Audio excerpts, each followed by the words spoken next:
Kalau kita punya masalah, entah di rumah, di kantor, atau dalam pertemanan, pasti akhirnya kita curhat ke teman kan? Tapi pernah nggak sih ngalamin teman yang harusnya jadi pendengar yang baik, malah jadi ember? Cerita kita bocor, dan akhirnya jadi bahan gosip, serta bikin hubungan kita jadi toksik. Aduh, gak nyaman banget ya. Sebaliknya, kalau kita jadi teman curhat, kita juga nggak pengen dong jadi teman curhat yang nyakitin orang yang curhat, atau jadi kelelahan gara-gara curhat yang negatif. Nah, di episode ini kita bakal berikan onboarding bagaimana caranya bisa jadi teman curhat yang asik, efektif, gak menyakiti orang lain, dan diri kita sendiri tetap aman dan juga happy. Halo, selamat datang di podcast onboarding. Assalamualaikum warahmatullahi wabarakatuh. Perkenalkan, saya Yuki, host podcast pada hari ini. Nah, di episode ini Yuki ditemani narasumber kita semua yang sangat luar biasa, yaitu Bunda Sophie Beatrix. Onboarding ini kita akan ngomongin program menjadi teman curhat efektif. Dan sebelumnya, jangan lupa subscribe YouTube Academy Trainer supaya nggak ketinggalan episode-episode inspiratif dan onboarding lainnya. Oke, nah ini kita mau ngomongin onboarding. Onboarding tentang program menjadi teman curhat efektif. Yang aku lihat sih kayaknya seru banget ya, karena relate dengan isu saat ini. Karena siapa sih yang hari ini nggak curhat dan siapa yang nggak jadi tempat curhat? Nah, mungkin Bunda boleh dong dijelasin dulu apa sih sebenarnya program teman curhat efektif itu? Oke, thank you Mas Yuki ya. Nah, gini, jadi bagaimana di program menjadi teman curhat efektif ini, kita bisa membekali orang-orang yang sering mendapat curhat dari orang lain, supaya dia bisa punya kemampuan memberi solusi dan tidak menyakiti hati orang yang curhat. Nah, di sini kita akan belajar dan berlatih bagaimana caranya listening dan nggak judging. Belajar dari menjadi pendengar yang asik, bisa membantu tanpa menggurui atau menghakimi, dan memahami emosi orang lain lebih dalam.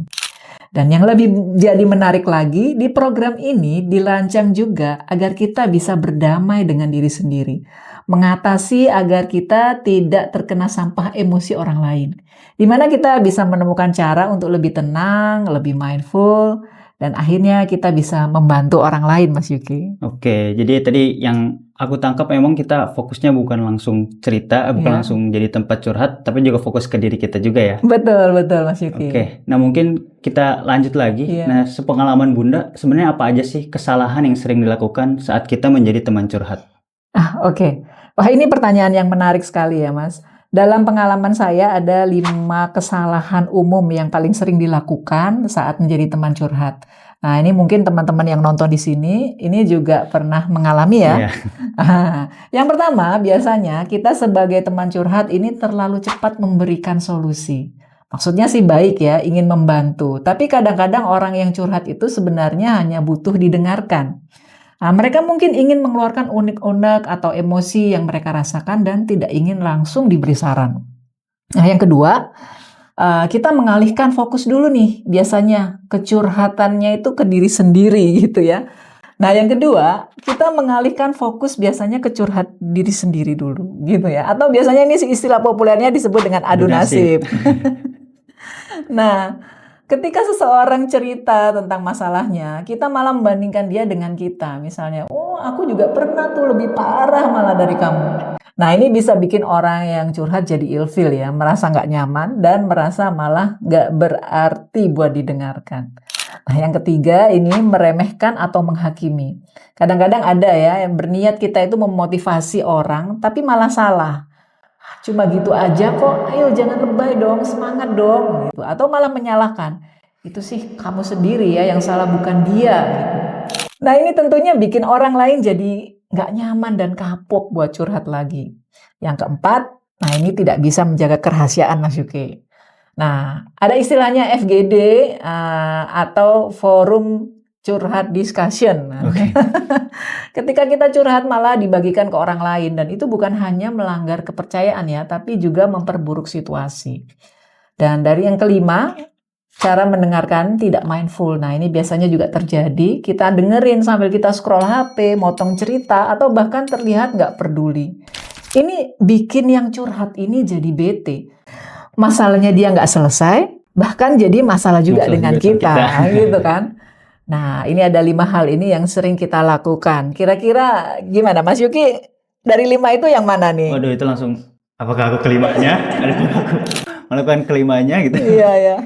Oke, jadi emang banyak ya ternyata kesalahan-kesalahan yang dilakukan ketika kita jadi tempat curhat gitu ya. Nah, udah ini aku jadi makin penasaran nih Bun. Sebenarnya bisa nggak sih kita itu menjaga keseimbangan nih antara posisi kita sebagai teman curhat dan juga menjaga diri kesehatan mental diri kita gitu Bun. Nah, iya benar-benar. Ini yang sering terjadi ya. Ketika kita membantu orang lain, tapi kita tanpa sadar itu malah mengorbankan diri sendiri. Kalau di teman curhat efektif ini kita sebut dengan pasir hisap, pasir hisap. gitu ya. Nah, kita mau nolong orang lain ya. Contohnya Mas Yuki nih, hari ini sedang happy, sedang asik. Tiba-tiba ada yang datang terus curhat negatif. Habis itu ada rasa nggak enak Iya, gitu ya, ikut sedih rasanya jadinya. ikut sedih, bad mood gitu. Jadinya akhirnya harinya dipenuhi dengan kesedihan gitu ya. Nah, ini yang namanya pasir hisap. Jangan sampai ketika kita mau menolong orang lain, kita itu jadi juga ikut terkena sampah emosinya. Nah, ini yang perlu kita seimbangkan nih, antara memberi untuk orang lain dan tetap menjaga kesehatan mental kita sendiri. Oke, jadi bisa sampai kayak gitu ya Bun Iya. efeknya. Orang yang cerita kita malah ikut sedih juga sampai keterusan gitu ya. Betul. Nah, ini kan kalau ngomongin soal teman curhat ini kan luas ya Bun. Nah, sebenarnya siapa aja sih yang kira-kira cocok buat ikut program ini? Iya. Ada banyak siapapun ya bisa ikut program ini, terutama para influencer. Ya, orang-orang yang asik tuh buat diajak curhat. Ya pasti banyak tuh ya, curhat di kantor, di rumah, di sekolah ya, pokoknya asik ya dia dicurhatin. Nah, bisa juga para orang tua yang ingin jadi bestie buat anak-anaknya. Juga guru dan dosen yang ingin membantu murid-muridnya bertumbuh, ya, para leader yang bisa memimpin timnya. HRD yang ingin membantu timnya menghadapi tekanan-tekanan kerja, atau bahkan untuk sahabat atau pasangan.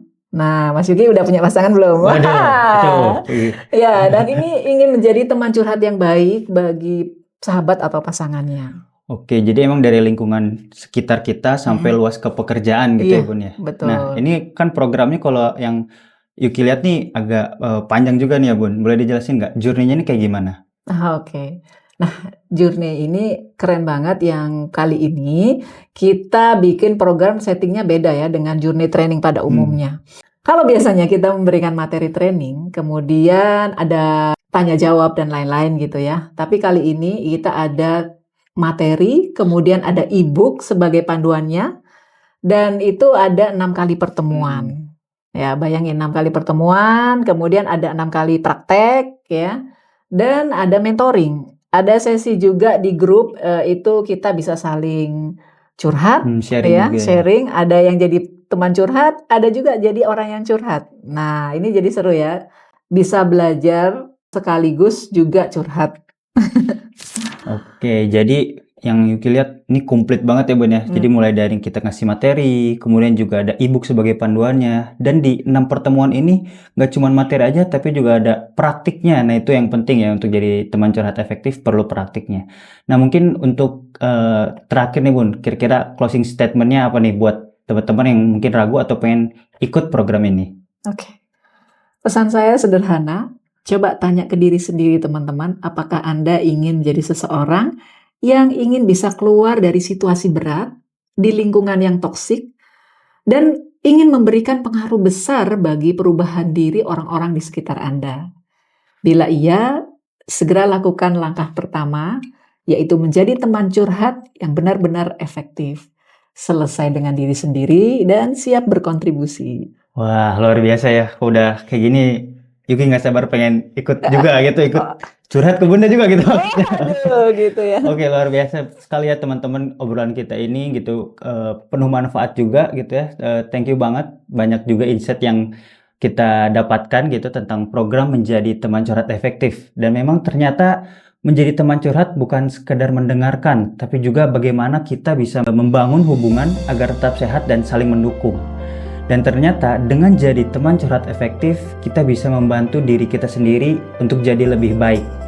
Nah, buat teman-teman yang merasa ingin lebih memahami cara menjadi teman curhat yang efektif untuk mendukung sahabat, keluarga, rekan kerja, atau bahkan lingkungan sekitar, yuk segera bergabung di program menjadi teman curhat efektif. Untuk informasi lebih lanjut, kalian bisa cek di website dari ini atau akun media sosial Academy Trainer lainnya. Oke, saya Yuki dan Bunda Sofi. Ya, Terima kasih Bunda Sofi. sama-sama. Saya pamit undur diri. Always learn, grow, and contribute. Wassalamualaikum warahmatullahi wabarakatuh. Waalaikumsalam.